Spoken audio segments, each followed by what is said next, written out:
Welcome to this quarterly briefing, which is for the third quarter of 2018. Okay, my presentation this morning is in 6 parts. First, we'll share with you what the Monetary Policy Committee decided on, as has been indicated. We met since Monday and we concluded last night. Then give you an overview which hopefully will shed some light as to why we came to the decision that we did come to. Third, look at the global economic developments. That will be followed by a review of the domestic economic developments which have a bearing on the decision that we made. And finally, not finally, but last but not the least, is the macroeconomic outlook. What do we see ahead of us? And then give you the conclusion, which in effect will be more like a rehash of the decision that we have made. At our meeting this week, we decided to maintain the policy rate at 9.75%.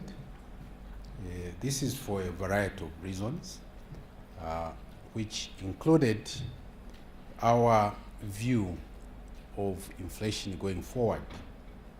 We noted that inflation projections indicate inflation will remain outside the upper bound of the 6 to 8 target range.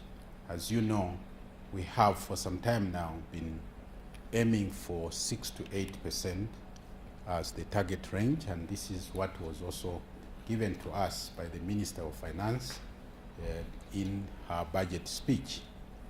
This is the target which we will also follow in 2019 budget. Now, what we see is that in the early part of the forecast, in particular the 3 quarters of that forecast, inflation will be outside that target range. But it's our estimation that after that it should be returning to the range. I must add here, which I'll elaborate a little later, that if the outturn in the next 2 months, which includes this month, turn out to be lower than what is projected, it's possible that the inflation will return faster to the range than what we have projected. The other thing we took into account is that economic growth has continued to be low, and the risks to it coming down are also quite heightened. I think in a number of the media outlets, you must be hearing some negative sentiments.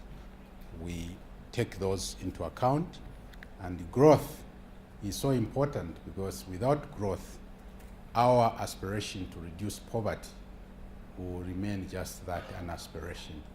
So for us to make it possible to grow, to make it possible to meet the SDGs, growth must be raised to very reasonable levels. So as of now, it's positive, but it's not as high as we would like it to be. The other factor we took into account is that credit growth to the private sector is picking up, but is still quite low to stimulate significant economic activity. So this is a concern which also feeds into the growth story that I've referred to. Other factor we took into account is that over the period now, we have had sustained fiscal deficits. The public debt has been rising. The external debt service has also been rising. In fact, when you look at debt service vis-a-vis our revenues, our exports, is eating quite a lot into that space. I think the minister has also made that statement. So this is a concern for us as well as the central bank. Finally, but by no means the least, we looked at the continuing fragilities in the financial sector. We have been reporting, the minister has also been making it known, that non-performing loans continue to be above the prudential threshold of 10%. They have come down some, but they are still above the prudential limit of 10%. So putting all these factors into account, the pressure was to raise the rate, but we felt that we needed to pause and allow some positive activities to take place in these areas. But of course, should the pressures continue to push inflation outside the range longer than we have projected, we stand ready to revise our decision. Let me now move to the overview which fed into all this. We noted that inflation has averaged 7.9% in the third quarter. This is an increase from the 7.5% that it averaged during the second quarter. Now, there are a number of factors which pushed this inflation up. Firstly, also there is the issue of the administrative adjustment to prices of fuel in October, but we see that is not something which is going to sustain. There is a step up, but in time it should fade away. But more importantly, we saw that the supply of selected food items and the depreciation of the exchange rate were major factors which pushed inflation up to 7.9%.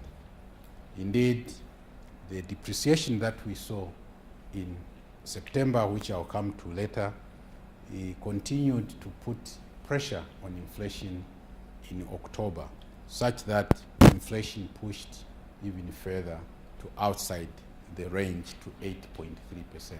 So what you can say that up to the end of the third quarter, inflation was within the target range. But when we went into the month of October, it went above the target range. So this is what we show on the graph here.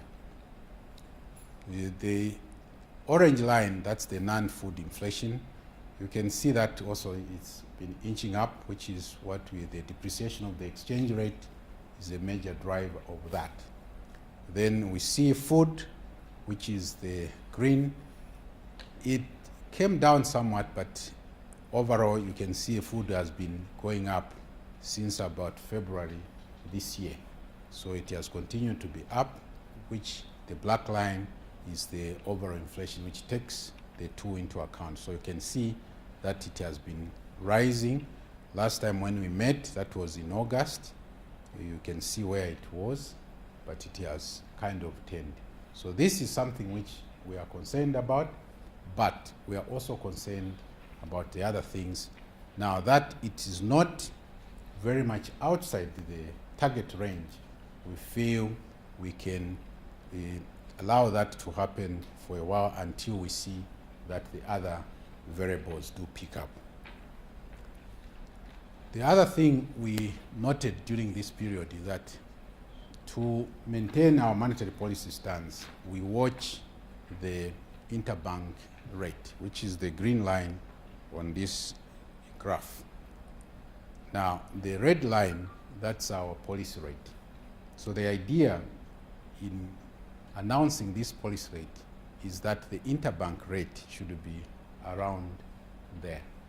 So our work then on a day-to-day basis is to ensure that this green line doesn't deviate too much from the red line. So indeed, during the quarter under review, the rate averaged 9.73, which is just 2 basis points below the policy rate. So a lot of open market operations had to be undertaken to ensure that this remained within. This band here, that's the corridor. We have the upper and the lower bound of the policy rate. During the period, we saw that the kwacha came under pressure. It depreciated against the US dollar, the euro, but appreciated against the British pound and the South African rand. So here we show these relationships. The red one here, that's the kwacha US dollar. You see where it moved. Then you look at the British pound, it came down. That's shown that it appreciated against that. The South African rand is the green one. This is the line here. So that it appreciated against the rand, you have also to look at what is happening to the South African economy. It meant that the rand also was under pressure from the US dollar. Now, generally, most of our economies are facing the pressure of strengthening the dollar. The dollar has been strengthening because of the developments in the US economy. The Federal Reserve funds rate has been raised, and there are indications that it will continue to be raised. Growth in the US economy has been quite robust. So capital flows have reversed from our type of economy to the US economy. So that puts pressure on many currencies. But there are also some domestic pressures on that, which I will come to later. Now let's look at the global economic developments. We just had the annual meetings of the IMF and the World Bank in Indonesia, where it was pointed out that in 2018 and 2019, you will see some revisions in the growth numbers. So you see that growth has been revised downwards to 3.7 from the previous 3.9%, which shows that there are some pressures which are on the horizon. So the call in Bali to all governors and the other players was that we must watch the space to ensure that the risks that have been identified are brought under control. Now, the growth that is estimated nonetheless is seen to come from mainly the US on account of the fiscal stimulus, which is still in operation. There is also strong growth in some of the oil exporting emerging market economies. So these put together, they put this growth up. There is also some accommodative monetary policy in most major central banks. I must add here that increasingly we are seeing that the major central banks are working in collaboration in addressing some of these global issues. This was something which was talked about at the annual meetings of the Basel, which is the BIS, the Bank for International Settlements, that increasingly there is coordination among major central banks in terms of their actions to address financial issues. Here too, I must add that in the SADC region, as central bank governors, we meet regularly, at least twice a year, to share views on a number of issues, including on the convergence issues. Convergence, we are all trying to get to one market. Slow as it may be, progress is being made in a number of areas. So I just thought I should let you in that it's not just the developed countries that are working together. We too are working together. In fact, on the continent, the African continent, that is, there is the Association of African Central Banks, where we also meet and share common views and the actions in a number of areas. commodity prices, you recall that this has been a major problem for many of the commodity exporting countries, particularly in 2015. They say the 2015 marked the end of the commodity super commodity price boom. But since then, there have been some recoveries in the prices of these commodities. But what we observe in the third quarter of this year, they are mixed outturn. If you look at copper, 2017 Q2, it was at $5,668 per ton. That rose to $6,349, continued to rise, started to fall Q2 this year, fell further in Q3 this time around. So some of the pressure we are seeing in the foreign exchange market here has to do with this movement. If you look at oil prices, on the other hand, is continuous increase. You can see from $49.7 per barrel, 50.6, rising to 71.8 in the second quarter, and the third quarter, $74 per ton. So when you combine this movement and the depreciation in the exchange rate is what led to the revision of petroleum prices upwards last month. Now, other commodities have also exhibited some increases like wheat. So wheat has been increasing. Look at maize. Maize has come down. It was 157, so it's like where it was last year in the second quarter at $157.9 per metric ton. Then you look at cotton. Cotton rose, then has kind of plateaued at $2.1 per kilo. Sugar, very constant throughout. So what we are saying is that there is a mixed picture now in terms of the prices of various commodities. There is beans, soya beans below here, which is showing here. I think we have to make some adjustments. I don't know if you can read it. It's on this line. It also has come down from 380 to it had gone up to $436 per ton to currently $398 per ton. Let's shift a bit and move to the domestic situation here. In particular, we start with the monetary policy operations. As I indicated, our preoccupation is to try and keep inflation within this target range. Now, the tool we use is the policy rate. So as I indicated, our job is to try and keep the interbank rate close to that, and that's what I explained earlier on, that we kept that to very much close to that through open market operations. Now, what we observed is that in the quarter, I have to make a distinction here in that for monetary policy purposes, we see that market liquidity increased.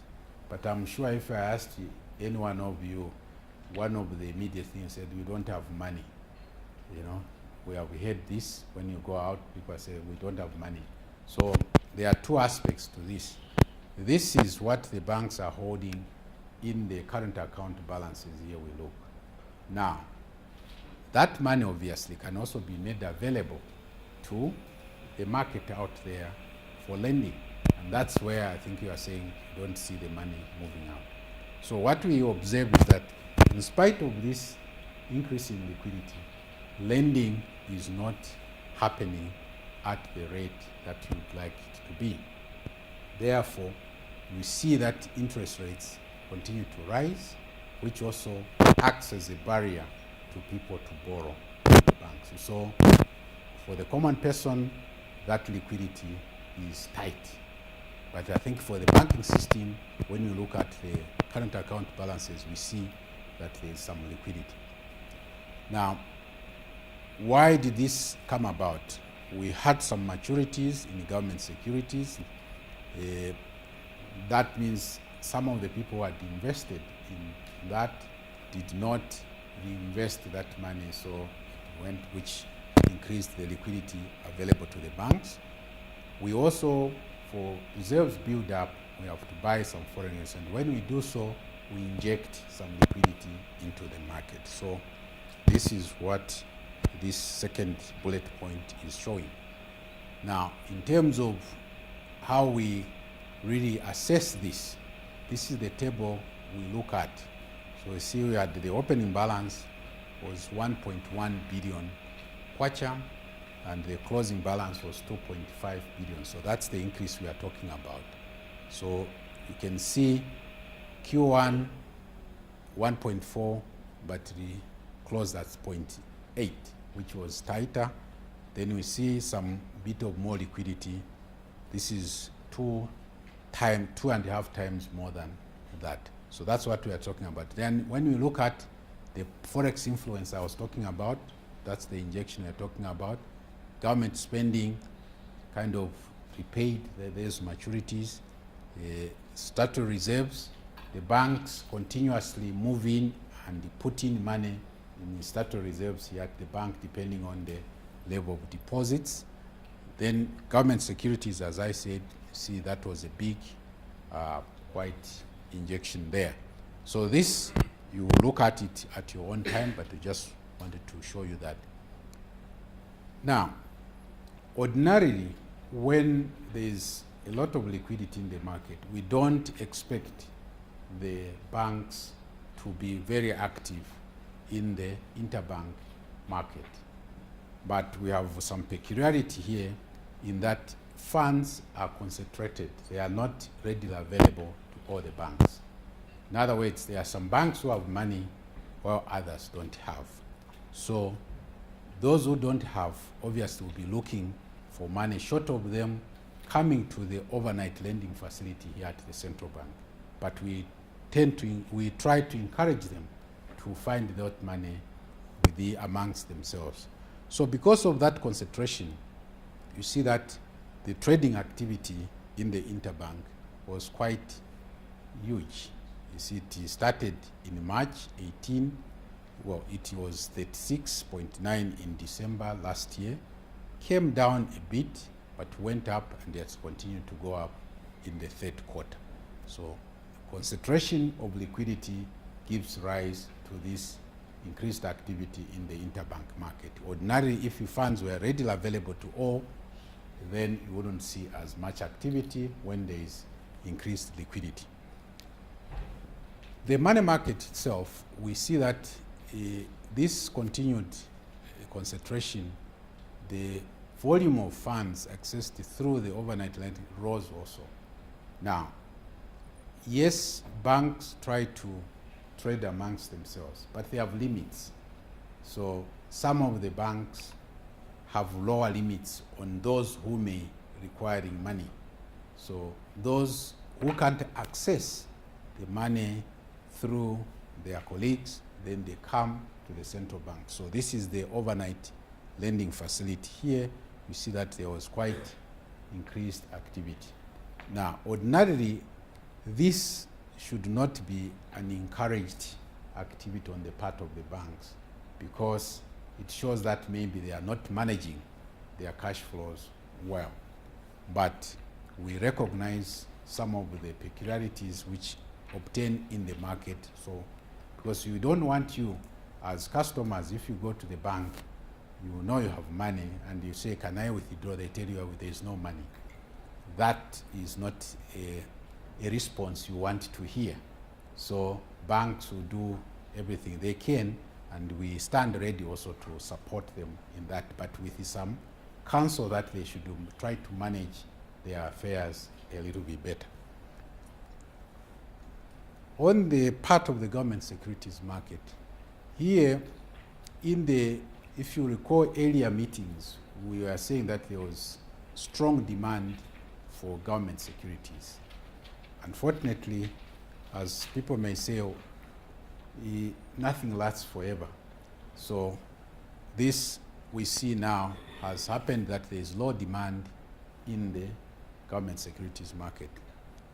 Yes, there's a mixed story here in that if we segment treasury bills from government bonds, we see that the treasury bills, there was some increase in the subscription rate, but it's still below 100%, which means that if those maturities were high, then we run some deficit to finance that, or government has to come up with the money to pay that.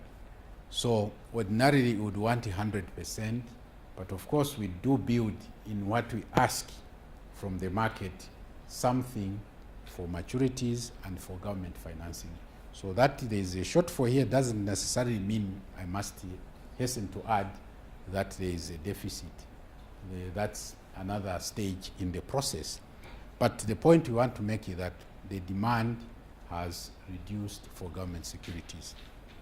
Bonds is quite evident that in Q2 you had 124% subscription rate, third quarter 32%. So that's a decline. So when you put all this together, what we see that there is a decline in the demand for government securities. Now, it's important also to remember that government securities augment revenues that the government collects through Zambia Revenue and the other non-tax agents. This is just to give you further insights in terms of the activities that were happening. So here what we are saying that is the securities auctions. These are the auctions. We do hold auctions for treasury bills every 2 weeks, but we hold the bond auctions every 2 months. So we have one more bond auction to do before the end of the year, which is next month. So what we are saying is that if you look, the yellow line is the funds raised, this one. But the green, those are the maturities. So you can see that in sometimes we raise more, which gives you a surplus. Raise more, surplus. So, but in Q3, we didn't raise as much, which gave rise to a deficit here. Now, to finance this, we go to the Minister of Finance, can you find the money to pay for that, which competes with the other needs of government. So that's why this is so important.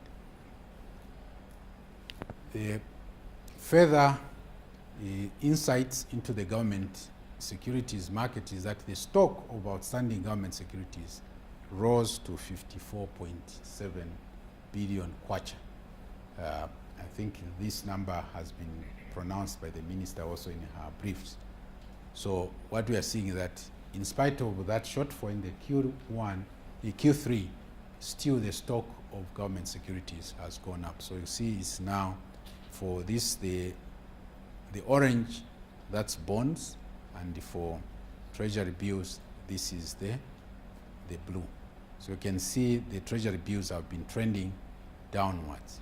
These have been going upwards. So overall, that has given rise to this increase in government securities stock.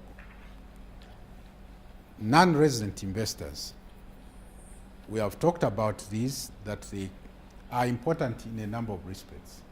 But you recall what I said at the beginning, that part of the pressure on the exchange rate comes from here, that when they divest in our market, it means that they need the dollars to use in other markets. But when they are coming in, obviously they bring in dollars. So this is a very tenuous relationship, because that reversal can happen anytime. So it's something to watch, and they are quite sensitive to market sentiments. So you see here what we noted. The green line the green shade, that's treasury bills. You can see that treasury bills have all but disappeared.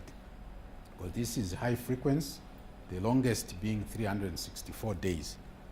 But 0.1, now that's where we stand. That's 0.1 billion. So when we add together is 8 points. But overall, we see that they have been coming down. Now, they control something like 15, around just below 16% of the total holdings of government securities. Now, this is also important in terms of when we relate it to our capacity to pay, should they want to surrender those securities. That's the figure they look at also in relation to our reserves. Now, in spite of that decline in government securities, we see that the yield rates, on the other hand, are going up. It means that now the supply is drying out, but demand is still quite, I think I should put this properly. There are two demands here. On one side is the government, which demands money, but there's also demand by the players of what government is offering. Okay. Now, I said that demand for those who want government securities has declined. So, but on the other hand, the government which needs that, the needs are higher. So what you end up with is this situation where the yield rates on government securities are rising. The orange one, that's the bond yield rate. The blue, that's the treasury bill. Now, this is something we are watching, because ordinarily we should have this situation here, where the bond yield rates should be higher, because that's for longer maturity. And this is what those of you who have some understanding, we talk about the yield curve. So this is a challenge here, where the shorter term instruments are fetching more than the longer term instrument. So that's something which has to be watched, because when you put money away for a longer time, you expect obviously to get a higher return than someone who is putting for a shorter time. So we see this pressure building up here as well. So that's something we are watching.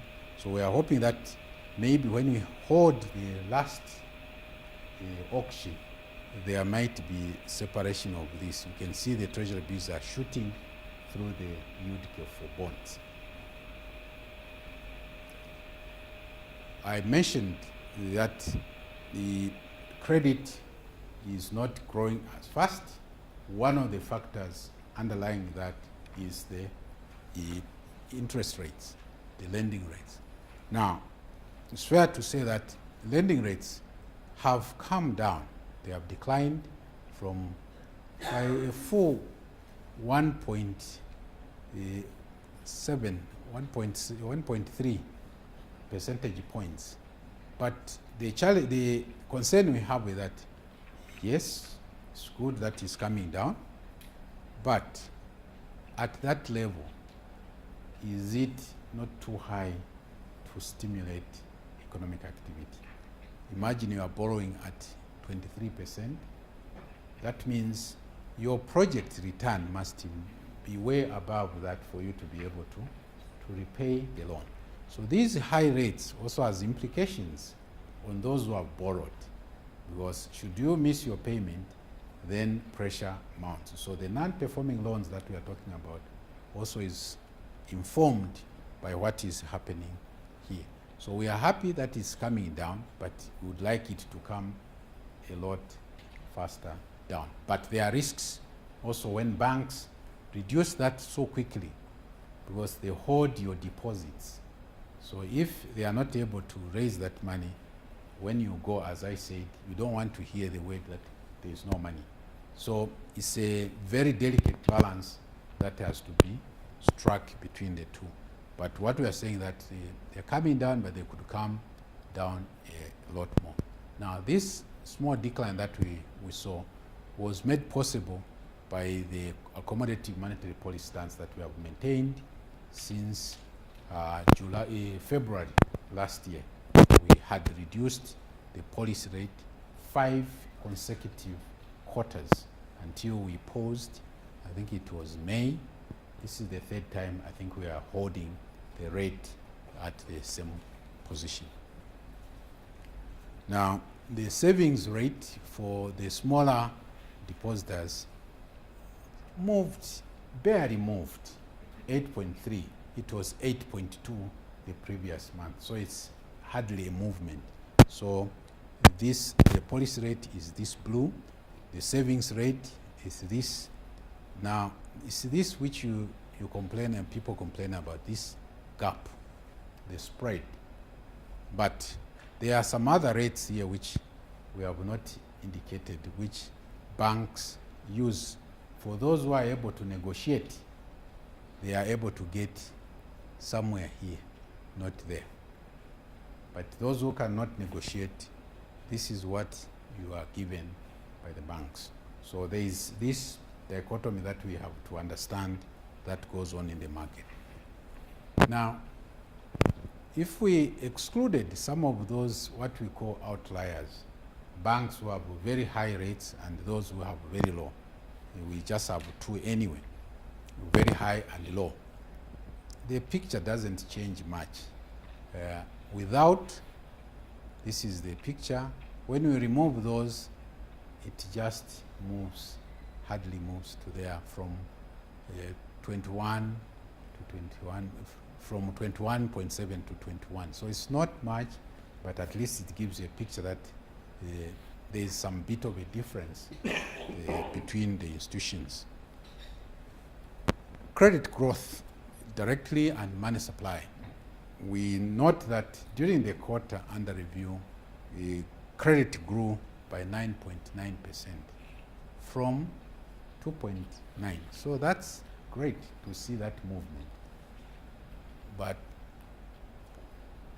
the issue is that we would like it to be in higher double digits than here. Now, this is generally, but what we see as a driver is enterprise, private enterprise and households. So there is a lot happening in the household sector. People borrow, these are personal loans. Then we have all these salary-backed loans, so that goes into that. But for enterprise, SMEs and things, that's quite a different story. So when we exclude government, actually growth was much better than the 9.9%. However, credit to government rose to 6.2%. Now, you have heard the minister and you have heard us also talk about this, that okay, it's good to give credit to the government, but what does it do? It crowds out the private sector. So that's something that has to be watched as well. Now, private enterprises, it rose to 19.3 from, but credit to house rose 7.5%. These are good, that's a good direction, but we see that for us to get the activity that will drive growth up, we need to have much more robust growth numbers here. And remember, this also is nominal, so if we look in real terms, it might not be. If you look at just inflation, you subtract that, it's not as much. Now, what we say is that sustaining high growth to credit, growth in credit to the private is critical to supporting stronger private sector-led economic activity. I heard the minister the other day also stress this point, that we are talking of, we want an economy which is private sector-led. But from the figures now, we are yet to get there. But the intention in our actions is to try and help that come about.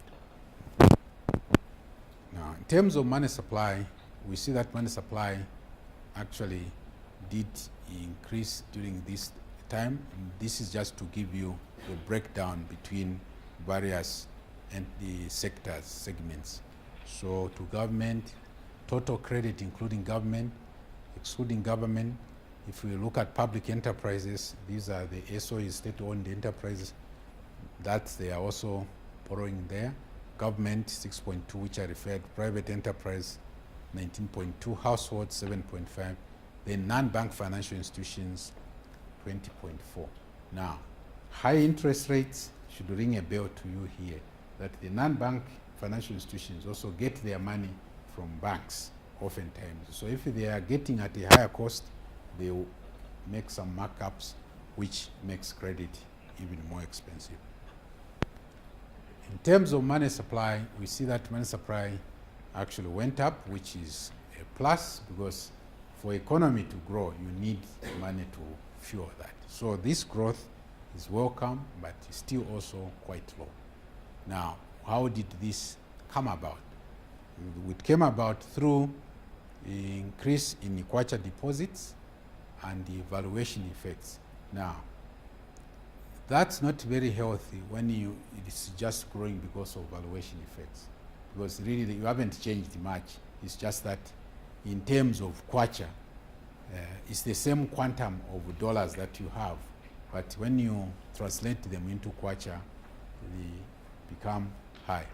Now, that may be okay, but when you look at the fact that what depreciation has to offer in terms of inflation, then you worry a bit there that it could also contribute to inflationary pressures. So on an annual basis, we see that money supply grew by 24.7, which was a big growth, 9.1 percentage points higher than in the second quarter. So that is moving in the right direction. As we note here, continued high money supply growth are important to support sustained economic activity. Foreign exchange market. Here we have an interesting but sad story to tell, in that throughout the year, up to September 7th to be precise, there was relative stability in the exchange rate. But after 7th September, the exchange rate depreciated significantly. So what we see that for the month of September alone, it depreciated by 19.5%. That's a big movement. This has implications, obviously, on the debt service, the inflation that we are talking about. Now, we'll come back to the factors here but what we see that in the quarter as a whole, we see that it was 4.2% depreciation. But within the month, we had this big pressure, which resulted in adjustment in fuel prices, in adjustment of other commodities. But in the second quarter, you see, it was just 1.4. So what I'm trying to say that for 3 solid quarters, more or less, the exchange rate remained stable. But suddenly in September, we had this massive pressure on the exchange rate. But what brought this about? I think you have been asking those questions, why the exchange rate moved. Let's see if I can get the chart. There we are. So look at this. We are tracing this from January 2018 to 3rd November this year. So what you see, this is the mid rate, this yellow line. Just see how it was behaving up until here. Now, these kinks, the sharp and the troughs, the valleys here, started here. When the provisional taxes come in, they add more supply to the market, so the exchange rate kind of strengthened. Net demand, energy, and offshore demands, those who are taking out money. So you see that puts pressure there. Then you have these rating agencies. we had the announcement of the Moody's downgrade. There was a reaction in the market. Then this was followed by low foreign exchange supply, high and lumpy demand for foreign exchange, procurement of petroleum products, and then another downgrade by S&P that produced that result. Then now come the point where actually much more pronounced movement in the exchange rate happened. There was a build-up of a number of things, one of which negative sentiments, which we are carrying through. Fiscal challenges, debt, rumors of securitization of some of Zambia's assets. I'm sure you have been covering those. Social cash transfer funds mismanagement, elevated Eurobond yields, which is fed from these negative sentiments. So all these combined, they pushed that. But this lumpy demand triggered that because we saw a lot of demand coming for fuel. So when the rate moved, it was pronounced when these other factors came to play. So it moved up quite significantly, but it has since recovered some of that lost ground. But we are below 12. It had reached 12 kwacha to, if you see there, if you read from this side. But we see that supply also improved, and we have seen some relative stability coming back. But this jump was massive. It set into motion a number of other variables, and this is also what is pushing the inflation that I referred to. Who supplies and who demands foreign exchange in the market? I think we have shared this graph before. What you see on the supply side, which is the right-hand side of this is the zero line. This side, your supplier, this side, your demand. See, the demand is coming mainly from public administration, which is basically debt service. A little wholesale retail trade, manufacturing, households not very much, hunting, agriculture, forestry, there are some bit of non-traditional exports. They earn something, so they contribute. Mining and quarrying is by far the largest contributor to foreign exchange supply. We have foreign financials. They also do supply, but you see what it is here, that blue line is the Q3, the orange line is the Q2. So, okay, we saw some come in, but you see there, they were not there in the Q2. So this is where we see who is supplying and who is demanding foreign exchange. Real sector activity. Remember, in one of the decisions, one of the factors which played in our decision is the activities in the real side of the economy. So what we note is that preliminary estimates indicate a year-on-year real GDP growth of 3.3% the first half of this year, up from 3.1 in the corresponding period of 2017. So the direction is good, but 3.3 is still not good enough, especially if you look at what is the population growth. I think it's around just below 3%, so it's quite small. Then when we look at some selected indicators of economic activity, we see some improvements in some areas. Copper, for example, increased by 4.4%, metric tons in the third quarter. On a year-to-date basis, it rose to that level. Now, cement also grew, and I think we see a lot of activities during this time of the year. So there are some hope in the real sector, and this is that hope we don't want to dim in our actions. So that's something to bear in mind. Electricity generation, I think there has been some improvement, and you can 5.9%, welcome move. So when we look at a whole, the manufacturing sector, we see some have grown, some have not grown. Rubber and plastics show some decline.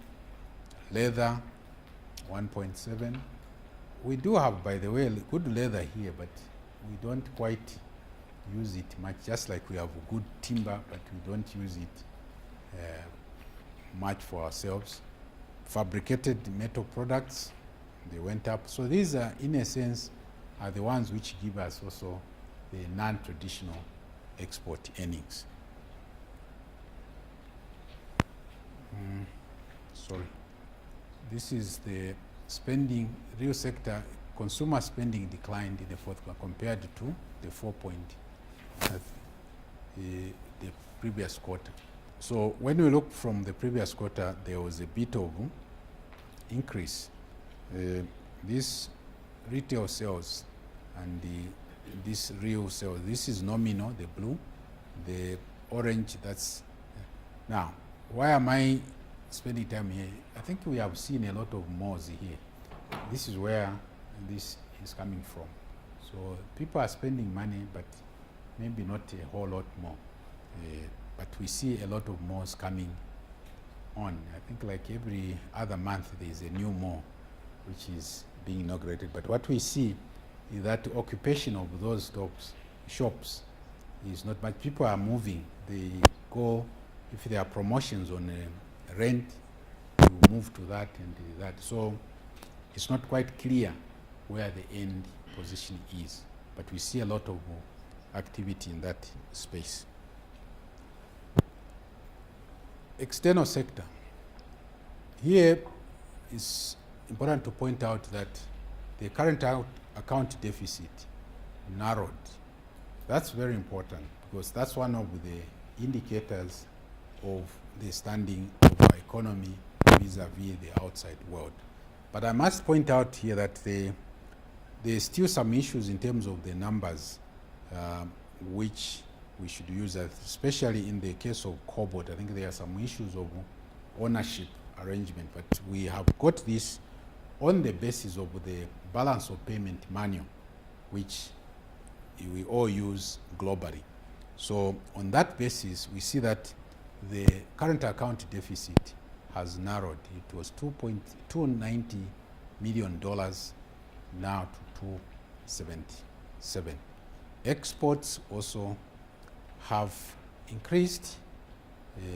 Copper has reduced somewhat, but still there. Imports have reduced. So overall, what we are saying is that the current account balance has narrowed, which is very important signal in our interaction with the rest of the world. Fiscal performance. You remember I said one of the challenges we had is, which we took into account, is that there are these fiscal challenges. So what we observe is that on a cash basis, on a cash basis for 2018, the fiscal deficit is estimated at around 7% of gross domestic product.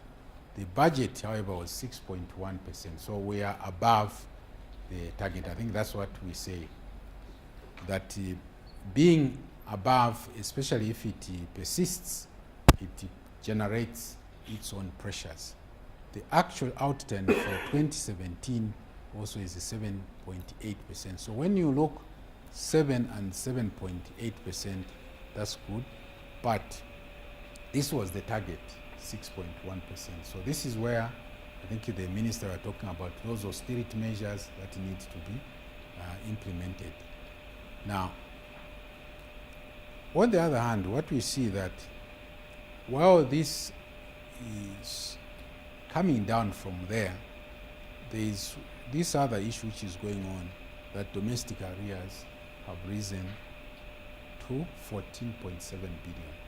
So this, I think we heard the minister and we are also saying it, that there is need to address this, because these are some of yourselves and the colleagues in the industry who are not paid by this. So that tight liquidity that we are talking about is arising partly from this aspect that people have supplied goods, people have done some work, but they are not paid. So they don't have that money to use on other things that they wanted to do. So this has got a chain kind of reaction effect.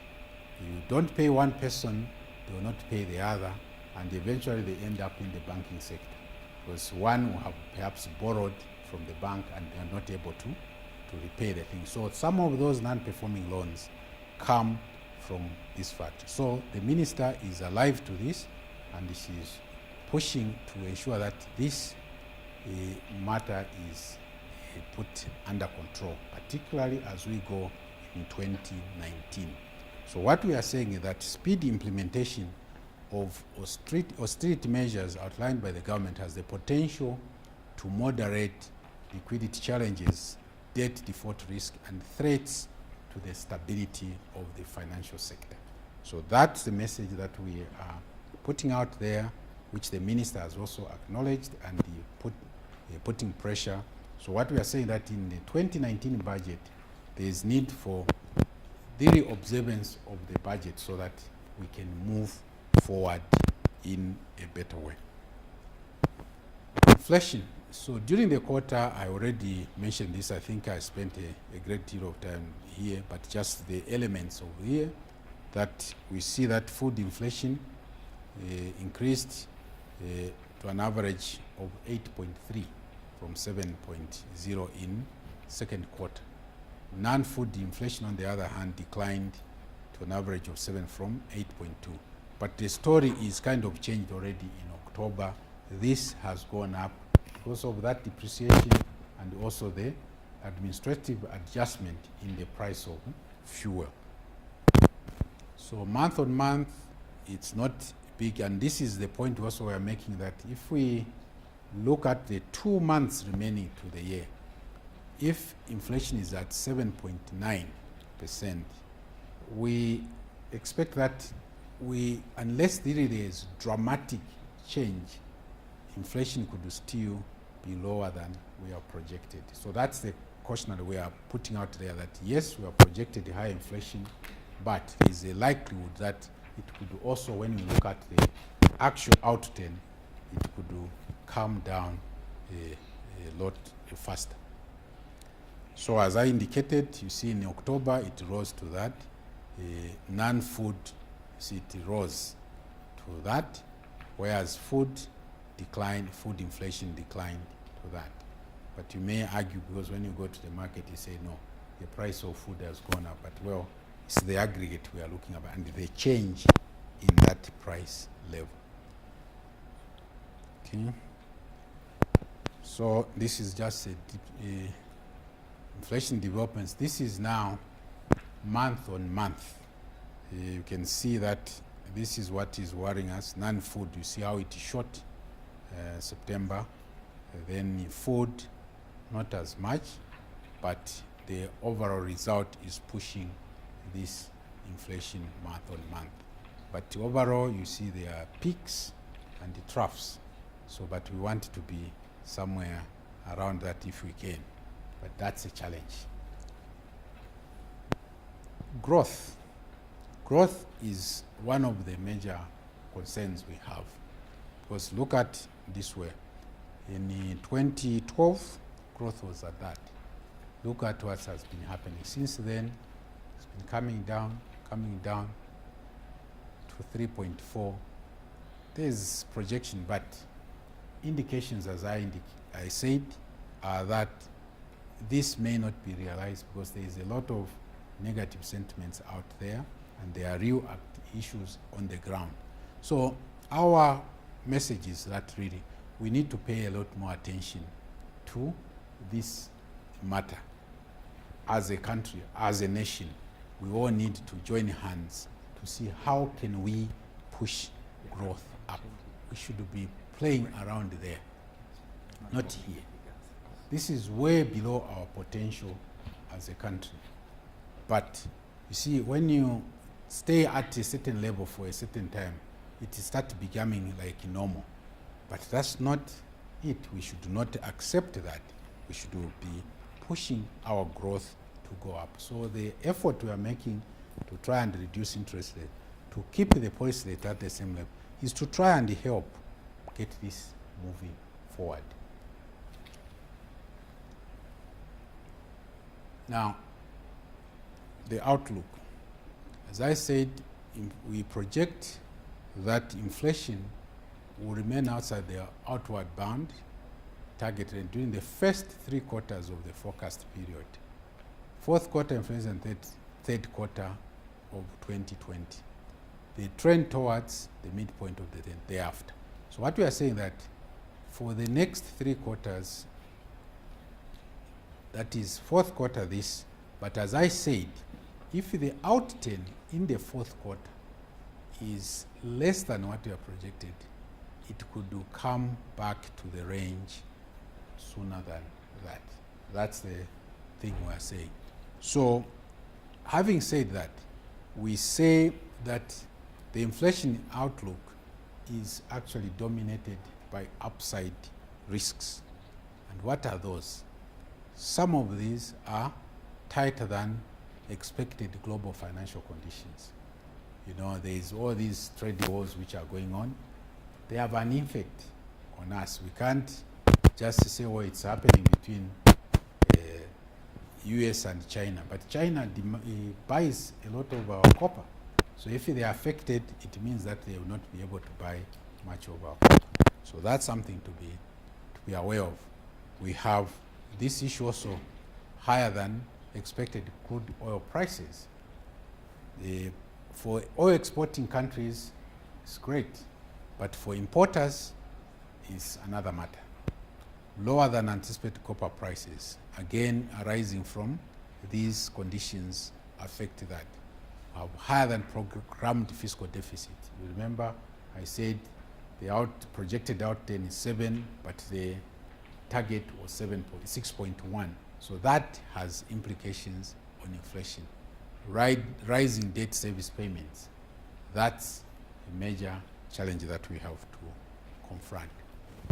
In conclusion then, when we put all these factors into account, we see that the forecast of inflation is that it's rising, but it will come into the range. And from that perspective, since that is our major objective, it gives us some space to let the policy rate remain where it is. Growth of the economy is low, with increased downside risks, as I indicated. Further, the committee observed that sticking to the 2019 budget and speedy implementation of strict measures announced by the government is critical to restoring macroeconomic stability, investor confidence, and supporting inclusive growth. High non-performing loans also remain a concern to the committee, given the potential to compromise the stability of the financial sector if not reduced to acceptable levels. On the whole, we are saying that should inflation remain outside the upper bound of the target range for longer than what we have projected, then we stand ready to make adjustments to the policy rate to contain or bring inflation within the target range. I thank you and God bless you.